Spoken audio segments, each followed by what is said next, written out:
মণিকর্ণিকা নারী সংগঠনের পক্ষ থেকে শিব চতুর্দশী উপলক্ষে কলস যাত্রা। রবিবার শিব চতুর্দশী উপলক্ষে কলস যাত্রা করলেন মণিকর্ণিকা নারী সংগঠন। এদিন 208টি কলস নিয়ে যাত্রায় সামিল হন মণিকর্ণিকা নারী সংগঠনের মহিলারা।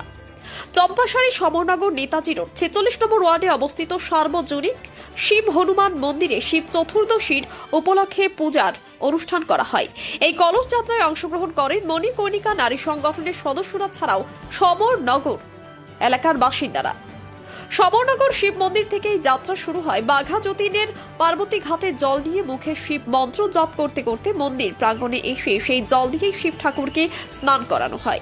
2025 সালে গঠিত মণিকর্ণিকা নারী সংগঠনের সদস্যরা বিভিন্ন সমাজ সংস্কারের কাজের পাশাপাশি নারীদের অধিকার নিয়ে লড়াই করে আসেন। সমাজে পিছিয়ে পড়া নারীদের পাশে দাঁড়িয়ে তাদের বিভিন্ন সমস্যার সমাধান করে আসেন। বর্তমান যুগে ঝাঁসি রানীর মতো অন্যায়ের বিরুদ্ধে প্রতিবাদ করে আসে। নারীদের মনোবল বৃদ্ধিতে সহায়তা করছেন। শিব চতুর্দশীর এই পূর্ণতিথিতে সমাজের নারীদের নিয়ে এই কলেজ যাত্রার মধ্য দিয়ে সমস্ত নারীদের তাদের এই সংগঠনের সঙ্গে জোড়ার আহ্বান জানান vice president Rinku Sarkar. Bureau report UB live news, খবর যখন আমরা তখন।